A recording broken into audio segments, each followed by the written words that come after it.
Anyway, so tonight's programme, what we're going to look at tonight is Sir Kier Starmer's decision to promote Sue Gray to what appears to be a job that he's just invented as the envoy for the nations and regions, presumably of the UK. Now, this is an interesting one because, well, in the first instance, it's odd that there should need to be an envoy. If you look up the definition of the word envoy, you'll find that an envoy is someone who is appointed and empowered by a government to negotiate treaties and agreements with other nations. Now, if Sue Gray really is an envoy, and this is the interesting thing, for the nations and the regions of the United Kingdom, that means Sir Kier Starmer has empowered her to do deals. Now, why would he need to do that? Now, I suspect that Kier Starmer hasn't really thought this through very much, hasn't realised what the implications of creating an envoy, an internal envoy for the United Kingdom or the Empire of Britain would actually be. And the implications for this are actually rather interesting. Now, I noticed also that another one of my friends online had suggested, in fact, it was Richard Murphy, Professor Richard Murphy, the economist, an accountant, who had suggested that if Sue Gray was the envoy for England to Scotland and Wales, then Scotland and Wales should also have envoys to send to London. Now, there's an interesting thought, that Scotland and Wales, and presumably even Northern Ireland, should go about appointing their own envoys. Because if it's good enough for England, and remember that the envoy that Kier Starmer has appointed is English, she is a former top civil servant. In fact, it was revealed recently that Sue Gray actually earned a great deal more than the Prime Minister. Anyway, I don't think Mr. Starmer has a great deal of time for Ms. Gray, simply because I believe he sees her as a former civil service functionary who really did everything in her power to enable the Tories to stay in power. I could be wrong about that. I'm prepared to be wrong about it. That's my own opinion. But I think Sue Gray was instrumental in carrying out the policies of the Tory party. And when Sir Keir came into office and realised she was still there, it wasn't going to look terribly good if she was in the position that she had been in with the Tory party. In other words, carrying out all of these horrible policies which the Tory party had suggested and which Sir Keir Starmer has decided to continue with, such as withdrawing the winter fuel allowance for pensioners. Now, he's since rode back a little bit on that and has now decided that it should be means tested, which is something he could have said right at the start. He didn't have to abolish it. But anyway, so here we have Sue Gray. Now, to me, this is a sideways promotion. This is to get this woman out of his way, out of his office, and away from any influence over policy implementation in the civil service. But having created this post, this envoy position, Sir Keir Starmer has set a new precedent, basically, because in doing so, he has accepted that both Scotland and Wales are individual nations, not parts of a United Kingdom at all. It's almost as if he's acknowledging that Scotland and Wales actually have sovereignty over themselves and that they are independent states within the UK. If that were true, he's almost on the brink of announcing a federal United Kingdom, just by accident almost. But he's created the circumstances, certainly, for something like that to happen. It would be great fun if Scotland and Wales, particularly the Scottish Parliament in Holyrood and the Senate in Wales, decided to appoint their own envoys. Remember, they don't have to be politicians. In fact, it's probably better if they are not politicians, because they are there to do deals on behalf of the nation they represent. Now, that's a fascinating job. Imagine who you might want to appoint to represent Scotland in London to make deals with the English government on matters of Scottish national importance. Now, if that were true, then it changes the whole balance of power in the United Kingdom and creates three nations on a more equal footing with one another, rather than the current situation where England has forced its monarchy and its sovereign parliamentary power on Scotland and Wales, which actually don't need to accept it, particularly Scotland, which has a completely different constitution, one which is written and which guarantees the sovereignty not of the monarchy, but of the people themselves.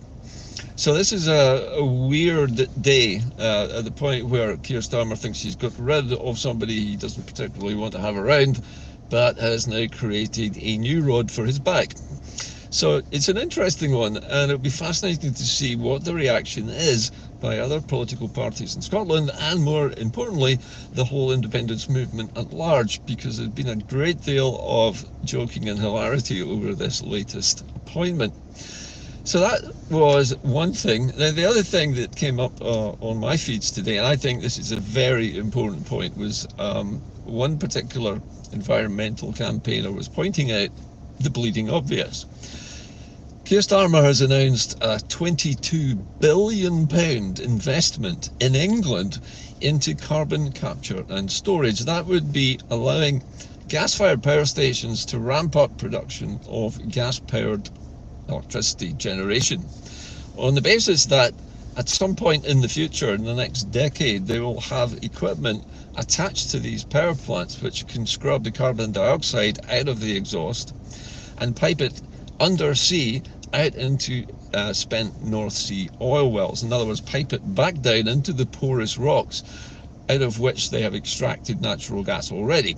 So basically pumping back in the stuff that we don't want and storing it underground. Now, in the face of it, it sounds like a terrific idea, but £22 billion for it over 10 years? This person I'm quoting from today was saying that why not just plant trees? Trees, once they start growing, you can get them for very little money. Plant saplings, they grow quickly, and they will continue to absorb and draw carbon dioxide out of the atmosphere for all of their lifespans. Now, if it's a broadleaf tree, such as an oak or an elm or a sycamore, or even a chestnut tree, these trees can grow for hundreds of years for absolutely nothing.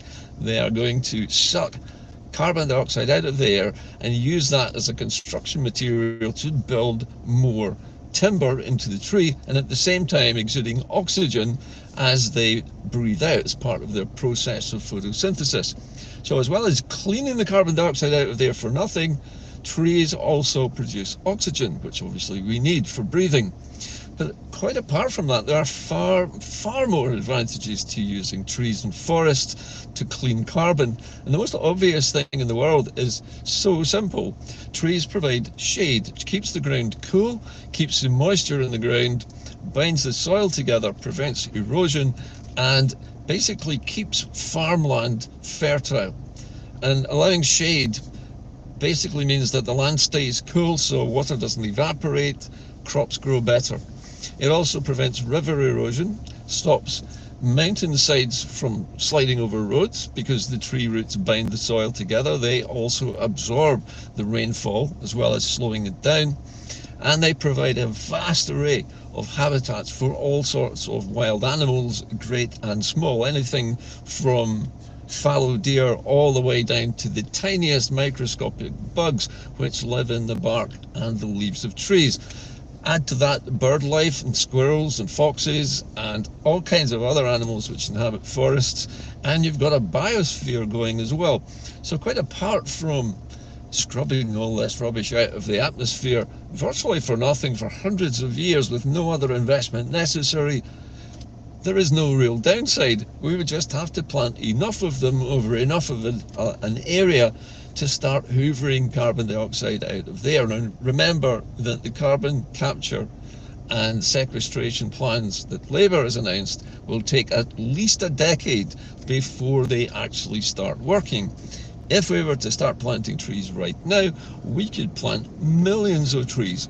We could have acres of brand new forest. Instead of having denuded hillsides that are only good for grouse shooting, we could have vast forests of both broadleaf trees in the lower glens and the valleys areas of Scotland and the lowlands, and vast tracts of mixed native pine trees all across Scotland, the way the ancient pine forest used to be before human beings cut it all down to burn it and to turn it into ships and houses. And of course, at the end of a tree's lifespan, when it's grown so big that it's basically not going to grow anymore and it's maybe starting to get diseased, there is huge amounts of cubic meterage of valuable timber, particularly hardwoods, which are extremely good for building materials. They're very strong and long-lasting. Houses made from oak, for example, can last hundreds, even thousands of years if they're actually built correctly.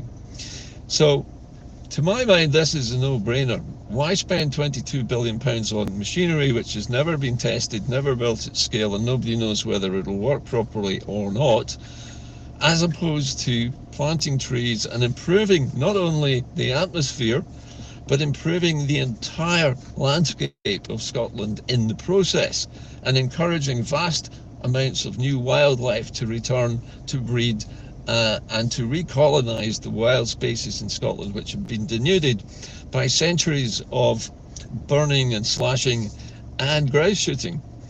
Something which basically does no good for the countryside whatsoever.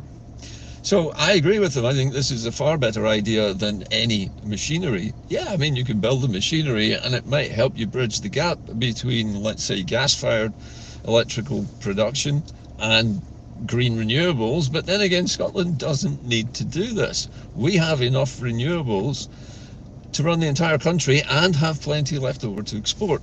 All we need to do is find ways of storing that energy successfully, and there are many, many different ways of storing large quantities of electrical power, and the most easy one is hydroelectric schemes, and Scotland has a number of those already, but there are also other ways of doing this. For example, what they call a mechanical battery, where a weight is lifted, say, to the top of the mine shaft, and then it slowly descends, a bit like a clockwork motor.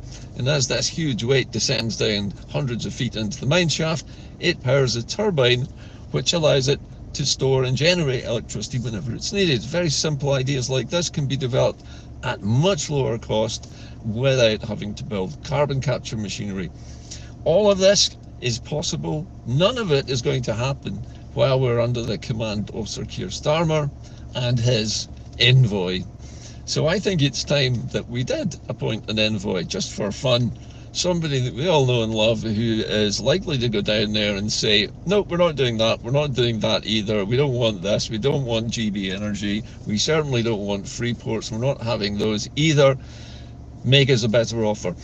We need somebody who's prepared to do that and not to come back having been bought over by the lavish lifestyle down in London, and who's prepared to come back up to Scotland with an actual new deal, a new treaty between England and Scotland, which does not involve Westminster ruling Scotland at all, but which will allow Scotland to do a fair trade deal with England and Wales and Northern Ireland, and anybody else that we want to deal with, so that we can sell our energy to people who want it at, if you like, a reasonable cost. We're not going to be greedy here, but people have been robbing us blind for years. The British state has been systematically looting all our natural resources for at least 50 years. So I think it's high time we started to negotiate a deal which benefits Scotland instead of the rest of the UK. Anyway, those are my thoughts on today's interesting developments, but I am fascinated to see what happens with the legendary Sue Gray, who seems untouchable and remote. I mean, you never hear her talking publicly. She doesn't have, or doesn't seem to have, any great opinions of her own, and I've never seen her or found out anything about her abilities to negotiate. She has, as I understand it, no diplomatic training at all. Maybe I'm wrong, but she doesn't seem to have, so it's a mystery. Sir Kier Starmer must have just promoted her, I think, to get her out the way, but in the process he's created a monster, and that monster is Scotland, England, Northern Ireland and Wales should all have envoys so that they can all do deals with each other. With sauce for the goose, sauce for the gander. I'll see you soon. Good night. Bye for now.